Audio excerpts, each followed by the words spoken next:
Hello students, आज का topic है सेंट्रल टेंडेंसी या केंद्रीय आमाप। जब सांख्यिकी का उपयोग जीव विज्ञान में करते हैं तो उसे जैव सांख्यिकी कहते हैं। ये आपको विदित है।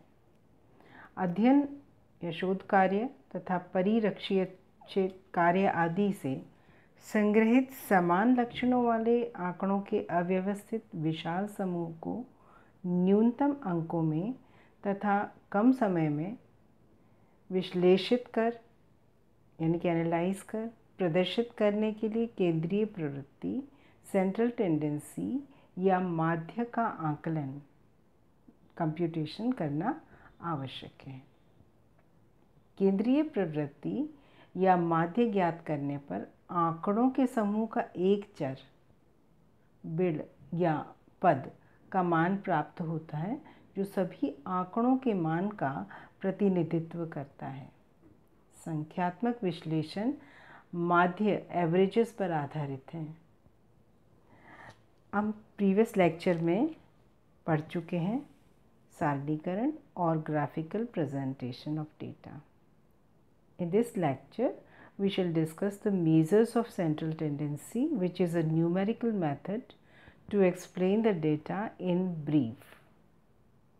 तो केंद्रीय प्रवृत्ति क्या होती है? केंद्रीय प्रवृत्ति उस माप को कहते हैं जो दिए हुए आंकड़ों का प्रतिनिधित्व करता है, या दूसरे शब्दों में हम कह सकते हैं केंद्रीय प्रवृत्ति के मापों से तात्पर्य औसत मान या एवरेज से होता है। ये जो केंद्रीय आमाप होता है वह एक लार्ज डेटा सेट में डे टू डे लाइफ में हम देखते रहते हैं इसको अक्सर कि average marks obtained by students हो गया, या average rainfall in an area हो गया, या average milk production in by cows in farm house, ये हो सकता है। तो ये क्या सभी मिला के एक सिंगल नंबर दे रहे हैं। दूसरी चीज़ क्या कर रहे हैं कि ये प्रेडिक्शन दे रहे हैं। First is that they are giving a single number, एकल संख्या, और दूसरा ये फोरकास्टिंग कर रहे हैं, भविष्यवाणी कर रहे हैं। ये अपने इन नंबरों से हमें पता चल रहा है कि आगे क्या हो सकता है, इसका भी अनुमान लगाया जा सकता है। So central tendency calculates the location of the central point using different methods and foretells और predicts about the other scores also sometimes. जैसे कि मान लीजिए एक परिवार में 2 से 3 बच्चे पैदा हो रहे हैं, तो आगे आने वाले सालों में कितने क्लासरूम्स चाहिए स्कूलों में, ये अंदाज़ा लगाया जा सकता है। यानी पॉपुलेशन ग्रोथ कैसी हो रही है ये पता चल जाता है। तो संख्यात्मक विश्लेषण माध्यों या एवरेजेस पर आधारित है, ये हमने जाना अब तक। और माध्यों को ज्ञात करने के लिए अनेक विधियां हैं, इसलिए डॉक्टर बाउले ने इसे माध्यों का विज्ञान या साइंस ऑफ एवरेजेस भी कहा है। It is also known as science of averages. ये साइंस ऑफ एवरेजेस भी कहलाती है। अच्छा, अब इस लेक्चर में हम लोग क्या क्या जान लेंगे। पहला, we will understand the need for summarising a set of data by one single number, जो कि हमने बताया एक सेंटर पॉइंट पता चल जाएगा डेटा सेट का, आंकड़ों का। Recognise and distinguish between the different types of averages. Different types of averages क्या क्या होंगी जिनका अभी हम मालूम करें, अभी हम डिस्कस करेंगे। जिनको हम सेंट्रल टेंडेंसी के नाम से बुलाते हैं वो डिफरेंट टाइप ऑफ एवरेजेस हैं। तो इन एवरेजेस में आते हैं मीन, मीडियन एंड मोड। तो इनका हम इस लेक्चर के बाद में जान लेंगे। So in this lecture will cover only mean, median और मोड। ये हम अगले आने वाले लेक्चर्स में पढ़ेंगे। इसके अलावा हम ये देखेंगे कि इन एवरेजेस को कैसे इसको निकाला जाता है, how it is calculated, and we can draw meaningful conclusions from a set of data.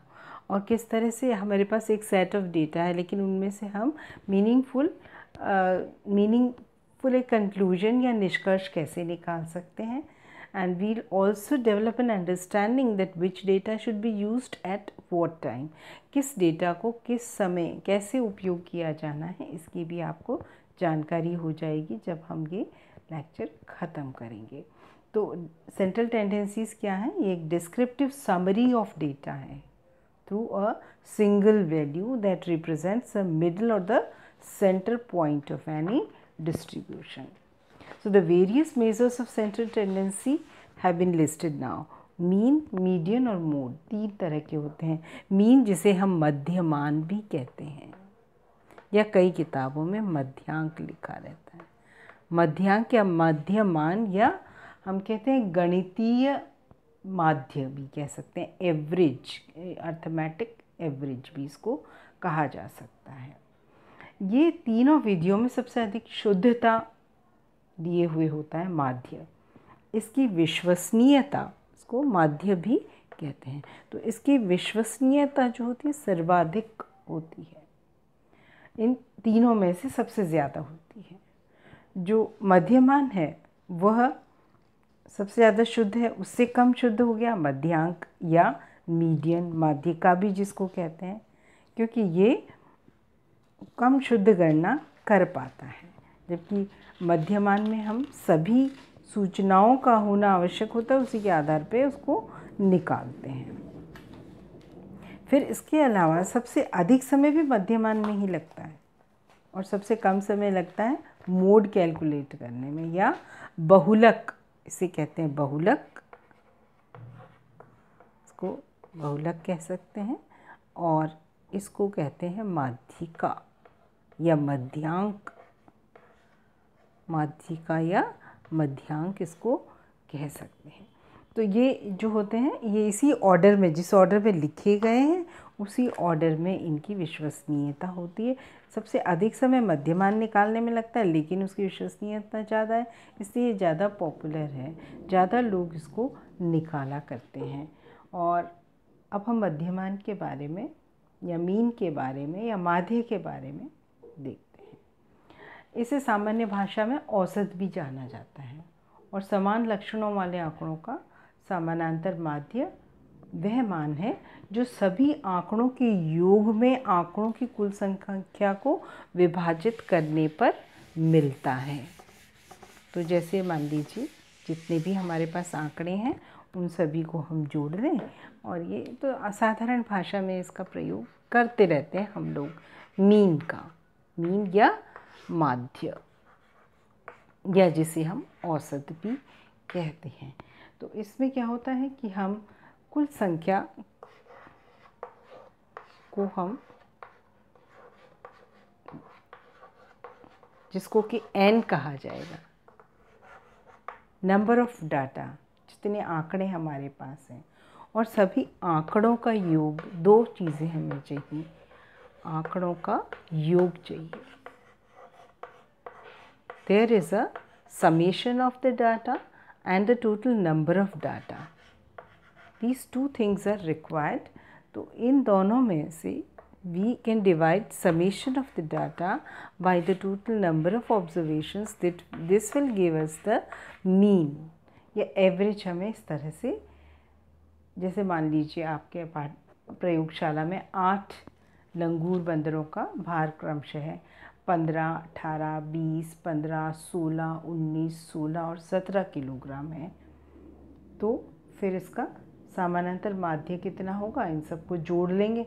जोड़ के फिर हम डिवाइड कर देंगे 8 से. 8 से इसको भाग देने के बाद में हमें प्राप्त होता है 17 किलोग्राम. तो 17 किलोग्राम इसका अब हम कहेंगे समानांतर माध्य है या मीन है. मीन 2 प्रकार के हो सकते हैं. एक सरल समानांतर माध्य, सिंपल अर्थमेटिक मीन, और दूसरा हो सकता है, first is the simple arithmetic mean. Arithmetic mean. और दूसरा हो सकता है भारित समानांतर माध्य, जो कि हम वेटेड अर्थमेटिक मीन भी जिसको कहते हैं। हम सरल अरिथमेटिक मीन ही निकाला करते हैं जब कभी भी ये शोध के कार्य होते हैं। गणितीय मध्यमान भिन्न भिन्न आंकड़ों के योग को कहते हैं और उनकी संख्या को विभाजित करने पर प्राप्त होता है। ये होता है simple arithmetic mean. The mean is the arithmetic average and is probably the measure of central tendency that you are most familiar। एक आम आदमी भी इस कार्य को कर सकता है, सरलता से निकाल सकता है। थोड़ी सा इसको अगर ज्ञान हो तो वो उसको निकाल सकता है। इसके अंदर हम क्या करते हैं कि एक इसकी प्रत्यक्ष विधि होती है to calculate the simple arithmetic mean. एक डायरेक्ट मेथड होता है या प्रत्यक्ष विधि होती है और दूसरी होती है इनडायरेक्ट मेथड या शॉर्टकट मेथड होता है। For calculating this simple arithmetic mean, तो जो ये प्रत्यक्ष विधि है इसके अंतर्गत हम देखेंगे यह विधि जो होती है ये सिर्फ आंकड़ों की संख्या जो ऊपर बताया है उसी तरीके से सरल विधि है। इसकी बड़ी प्रत्यक्ष विधि जिससे कि हम निकाल सकते हैं, लेकिन ये कम संख्या में जब डाटा हमारे पास होते हैं तभी इसका उपयोग किया जा सकता है। जैसे मान लीजिए बगीचे में 10 पौधों की लंबाई है और ये 10 पौधे हमने मान लीजिए लिख दिए 1 से लेके 10 तक। उनकी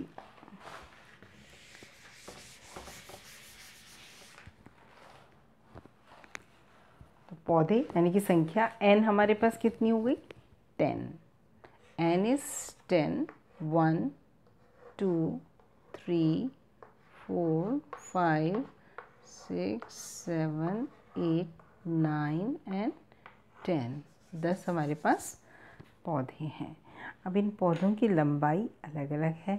जैसे पहले की मान लीजिए 90 है, दूसरे की 95, तीसरे की 105, चौथे की 120, फिर 115, 110, तीसरे की 93, चौथे की 97, then 96 and 99। ये इन सब की क्या हो गई लंबाई, लेंथ इन सेंटीमीटर्स। अब हम इन सभी लंबाइयों को जोड़ लेंगे। ये हमारा x है, दिस इज़ दी x। तो फॉर्मूला है x बार निकालने का, यानी कि औसत निकालने का फॉर्मूला है sigma x upon n। n हमारे पास है 10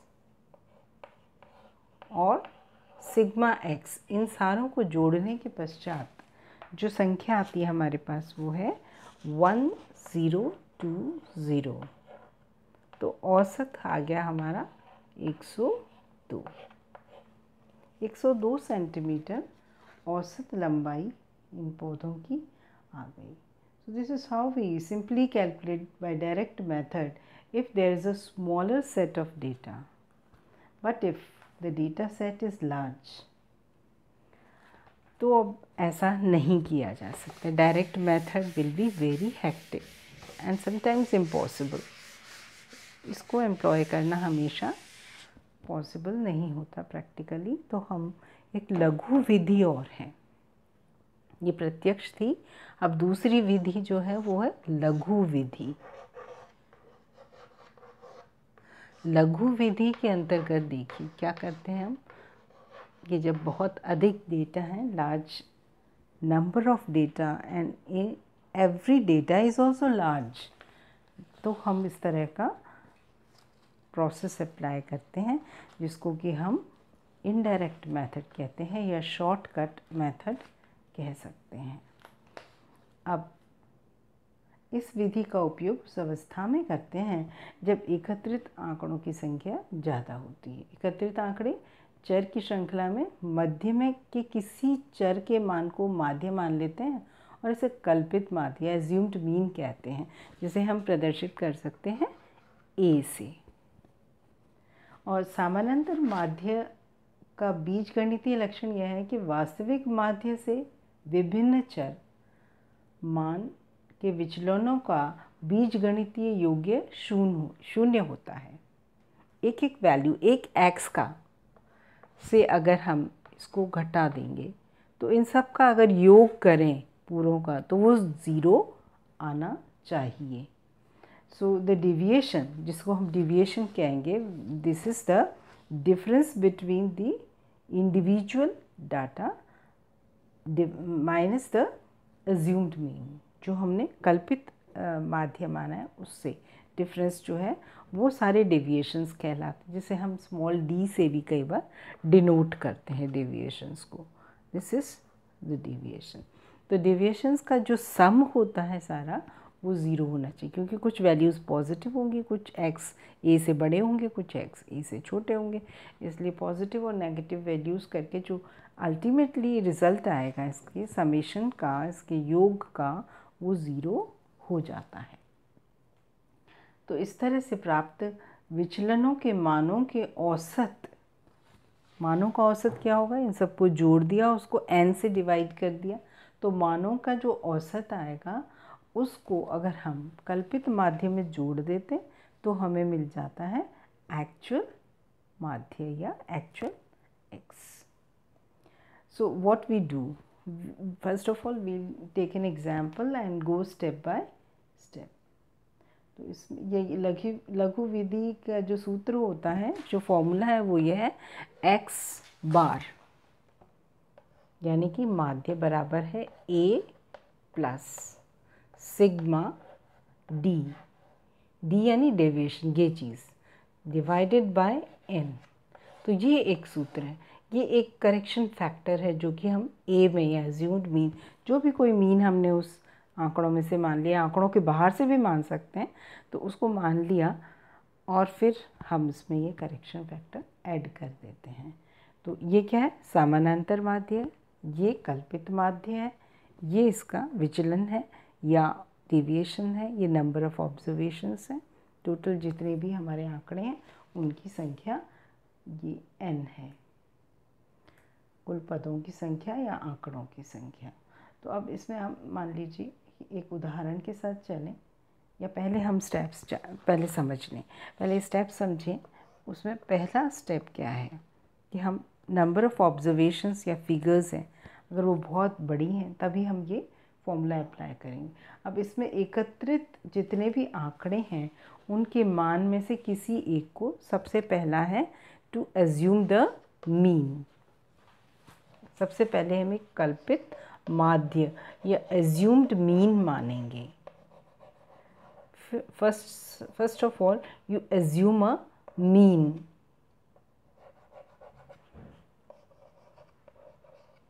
कल्पित माध्य माने बनाएं या माने, जो आपकी इच्छा हो, या तो वो सीरीज़ में से उठा लें कोई सी संख्या, या फिर हम ये मानते हैं अक्सर तो कि जो एवरेज के आसपास हमें लगता है अंदाज़न, वो वाला एवरेज हम रख लेते हैं फॉर सिंप्लिसिटी। अब प्रत्येक आंकड़े से कल्पित माध्य का को घटा के हम dx ज्ञात करते हैं। सो हर एक वैल्यू, हर एक आंकड़े का, प्रत्येक आंकड़े का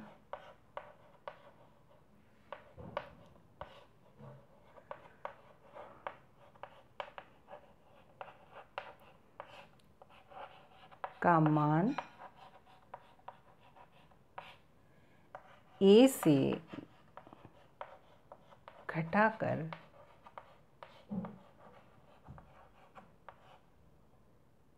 dx यानी कि ये वैल्यू ज्ञात करें। फिर तीसरा स्टेप क्या होगा हमारा, वह होगा कि हम इन विचलनों का योगफल ज्ञात करेंगे। We'll calculate the summation of the sigma of D x, sigma D x का मालूम करेंगे इन विचलनों का योगफल ज्ञात करें।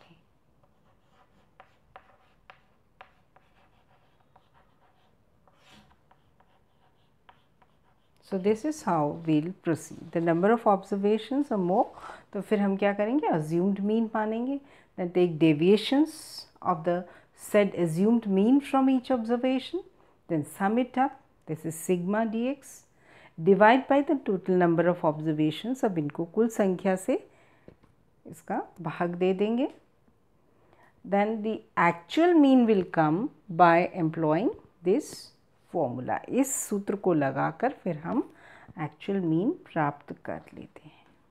सो you should remember that any value whether existing in the data और not, it can be taken as assumed mean. However, to simplify the calculation, centrally located values in the data can be selected. अब इसमें हम उदाहरण ले लेते हैं लघु विधि को समझने के लिए, वही पौधों का जो अभी हमने लिया था ना, जिससे कि हमने औसत निकाला था, उसी को हम लघु विधि से करना चाहते हैं।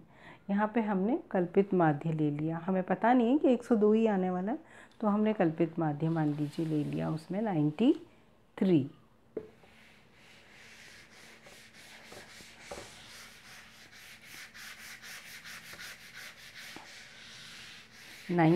अगर कल्पित माध्य हमने लिया है तो फिर हम इसको